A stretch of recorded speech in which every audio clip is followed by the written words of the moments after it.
Good morning. It's 9 a.m., Monday, December 12th, 2022. This is the Muscatine County Board of Supervisors. I'd like to call the meeting to order. First is to review the agenda. Move to approve as presented. Second. Motion by Jeff, second by Nathan. All in favor signify by saying aye. Aye. Opposed? Motion passes.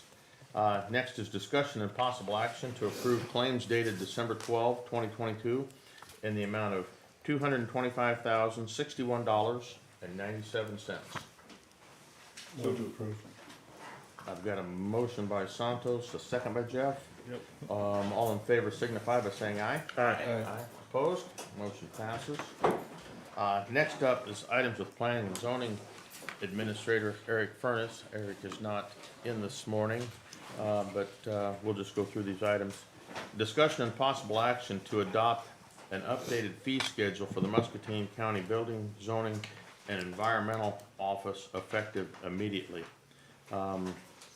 I think I would like to personally have Eric here to maybe explain these a little bit. Yep. I don't know what the rest of the board's thoughts are on this. Yeah, there were two on there, the solar array and the standalone generator. I don't understand the need to double the fees on those, so I would Maybe open to talk to Eric we'll about just that. table this till next week. So next week, Good. okay. The next item is discussion and possible action to approve resolution 12-22-22-01, approval of the combined preliminary and final plat of Next Gen subdivision. That information was in our packet. I believe, from what I saw, things were in order there. I'll make a motion to approve. I'll second. I got a motion by Santos, a second by Jeff. This is a roll call vote. Jeff? Aye. Nathan? Aye. I vote aye. Santos? Aye. And Doug? Aye. Motion passes. Next is action authorizing final acceptance of the jail booking expansion project. There again, Nancy, do you have any input on that? I believe everything's in order. That, according to Eric, everything's in order and this is ready for you guys' action. We're good? I'll Okay. move the approval. I just want to make a comment that I appreciate all the work that Eric and his team has continued to do that with the sheriff and his team and the captain of Cleary. I think it's been a long project. We've had a lot of challenges with the contractors, and I know that it was very productive having Eric kind of help with that oversight. And I think that moving forward, we want to continue to try to do those types of projects with Eric and his team. So thank you so much for you guys working on it. Absolutely.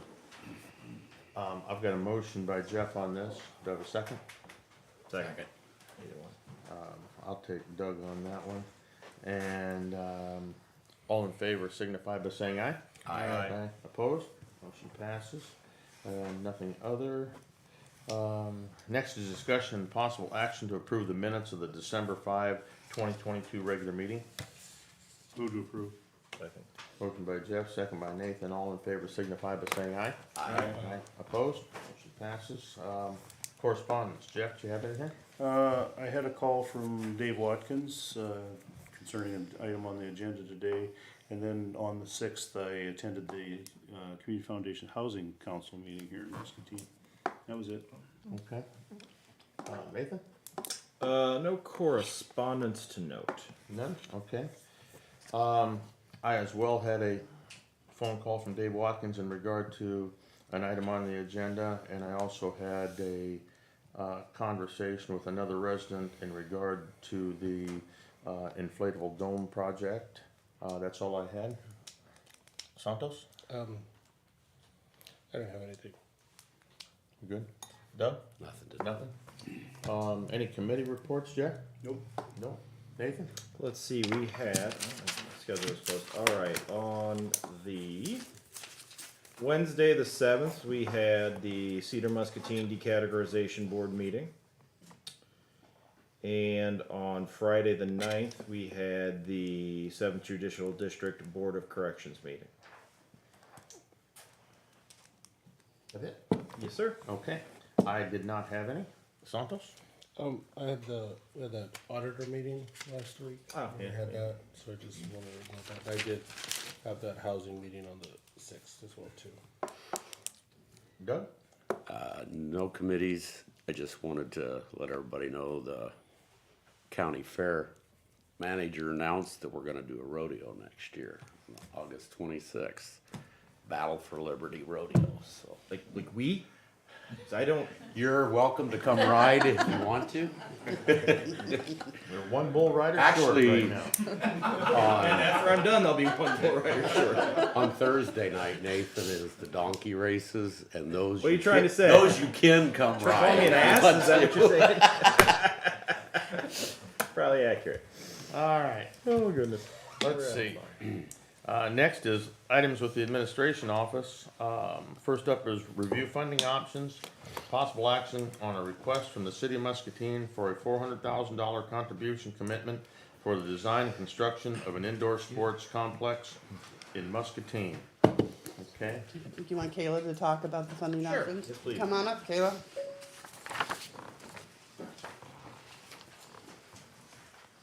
morning, Kayla.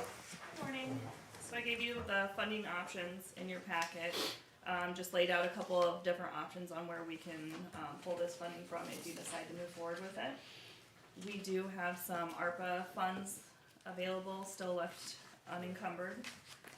We also have interest that we are earning on those ARPA funds that we could pull and use. This year and next year, we'll be getting LATCF funds. And then we also have some in capital projects and building maintenance that we could move around if needed. Could you refresh me on the LATCF, what those were for and what kind of restrictions there might be?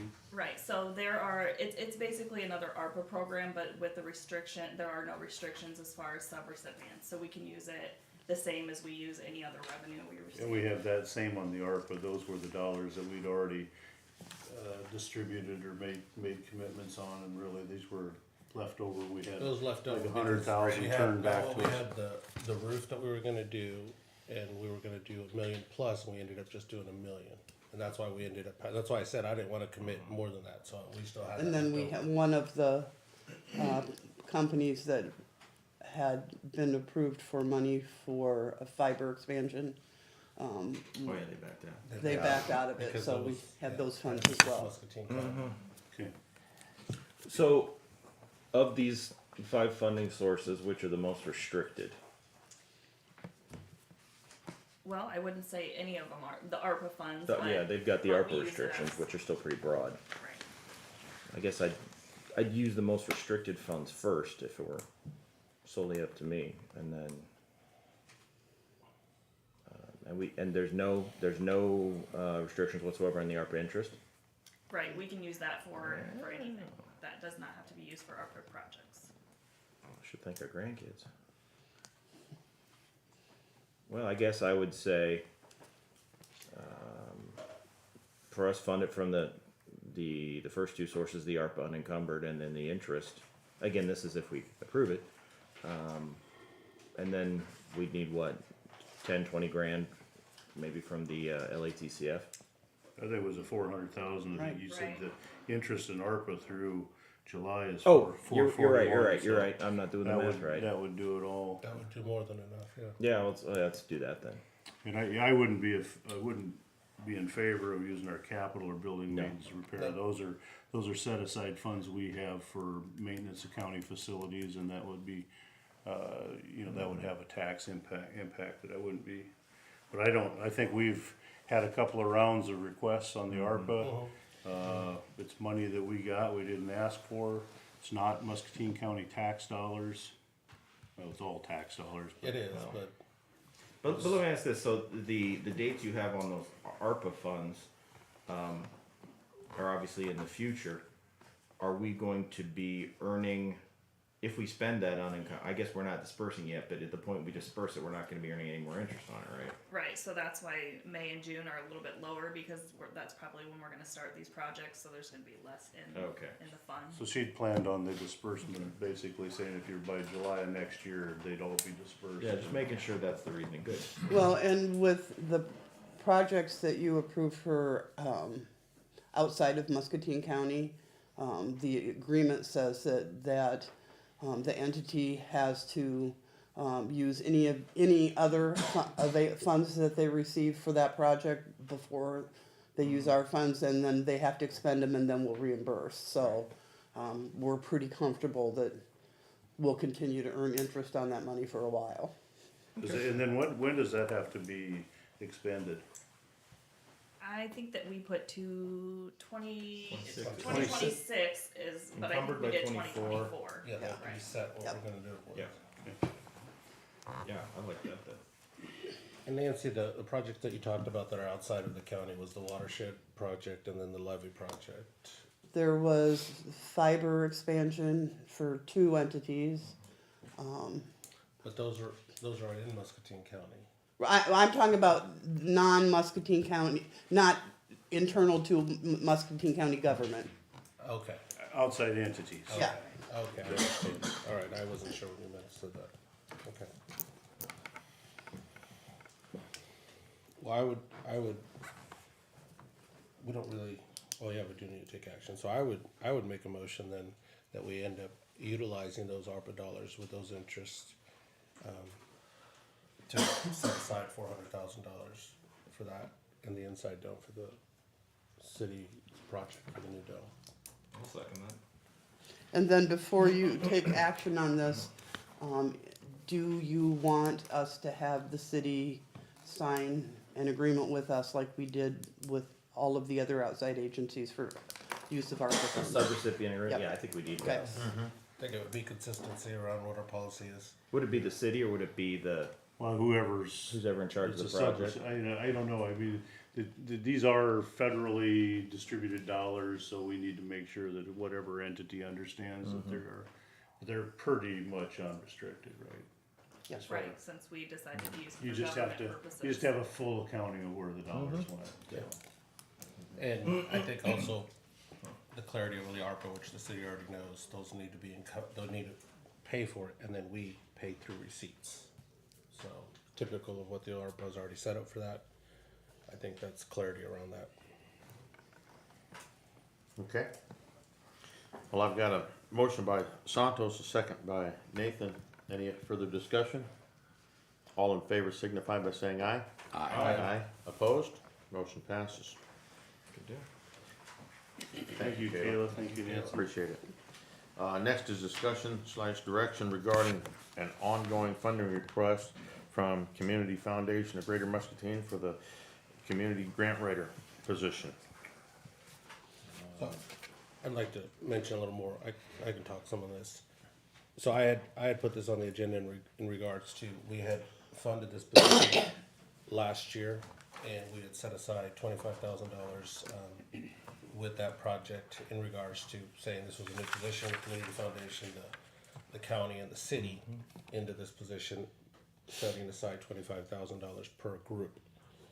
In that effort that we had done, since we did that in November of last year, Community Foundation has pulled about $9,400 from the $25,000 that we have actually utilized. With that position, they probably are going to ask for the finishing of the, let's say maybe 15,000 or maybe 13,000, depending on what they have to finish up, probably sometime between now and our next budget year.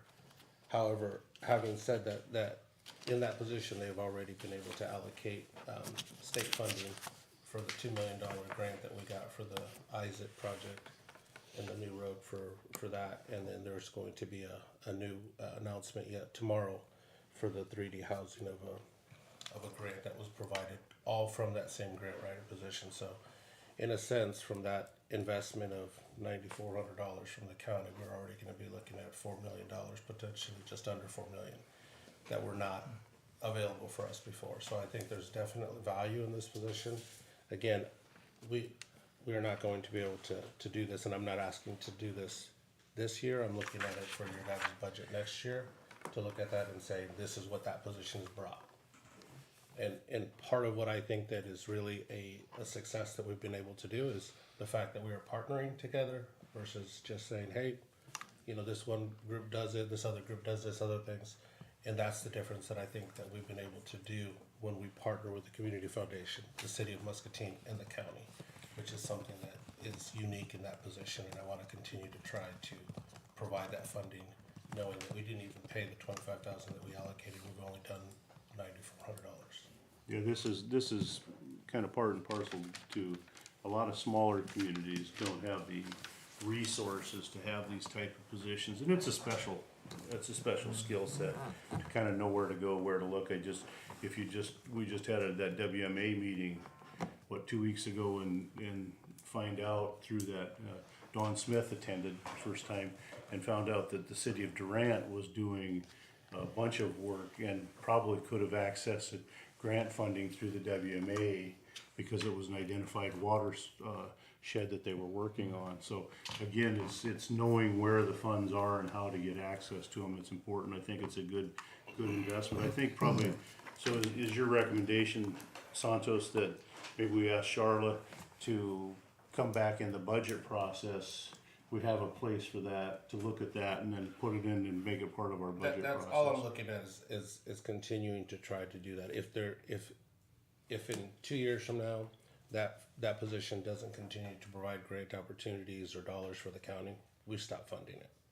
But if there's still continued, if I'm putting in $25,000 and I'm pulling out $3.8 million out of that for our county, that is a huge investment in my belief. I think the other piece that we don't see is that position has started to create a combination throughout the whole county of grant writers from the school boards, the Wilton, West Liberty, Muscatine, and that combination of that effort has provided so much more success for those other grant writers that are also trying to allocate, and it's not a competition in a sense, it's really trying to work more together in a partnership that I really believe has continued to allow that success for the county. So I'm just asking that they put that in. We've already funded for this year. All I'm looking for is for you guys to review that into your next year's budget. That's all. I think it makes sense. Can to I line up the clarify? budget year. What, a year ago, you signed an agreement that was a 1-year agreement. Correct. So any funds that were committed but weren't expended by November 1st are no longer considered allocated to this project. So if you want to give them any money between now and July 1st, we would need to go through that hearing Okay. I thought hearing that we had given process it back again. for a year. Well, that year started in November and ended in November. Okay, it was a So- literal year. So we are outside of an agreement with Community Okay. Foundation altogether right now. But the 25,000 that we budgeted and allocated for the process, they've only drawn like $9,400. Yes, So but it's if still you fixed. want to give them additional money, we just need to go through We the need to go hearing through the process. process and the Yeah, hearing. see, and I didn't know that. I thought that was gonna carry us. So it would until make budget sense year. to me that we direct staff to maybe shore up that and get it in line with our fiscal year, our budget years. Yep. And make those funds available, the remainder of the 25,000 we've already allocated. And then we ask Charlotte to come back in our January timeframe, whatever meeting that is, and and then probably think about, trying to, and I don't, does the city, is your budget year the same as ours, isn't it, Nancy? It's like July 1 to June 30th or whatever. So I would think to get it in sync with our budget years, get the funding in sync with our budget years. Yeah, Yeah, but- that makes and- sense. And I wasn't aware of that, Nancy. I think when we did that, it was, Yeah. I thought we had set that aside to try to continue to stay within budget. That's why they didn't pull the money right away. I think that was the effort, and maybe not Well, and- communicated that to them. And we can because certainly that was- fix this. I mean, just a simple public hearing. Yep. And No, then and I we'll think have the there's- 25 available. The other thing we should probably do is sign a 6-month agreement, or a 7 little month. over 7-month 8, agreement that runs from November 1st through June 30th. And then we'll, assuming you approve funds for next year, then we could do a 1-year agreement, and then we're in sync with our budget Good. schedule going Yeah, let's forward. do that. Yeah. That makes the most sense. Okay. Well, again, that's my request that the board just continue to review that and potentially have that request coming up through the budget calendar. Okay, very good. I think we've got a direction on that. Yep. Anything other with the administration? I don't have anything else. All right, very good. Thank you, Nancy. Next is receive information from county employees. Do I have any county employees that wish to address the board at this time? Seeing none, come forward. Receive comments from the public. Do I have anyone from the public that would like to address the board at this time on any issue not on the agenda? Seeing no one come forward, it is 9:19. and we are adjourned. Thank you, everyone. Wow.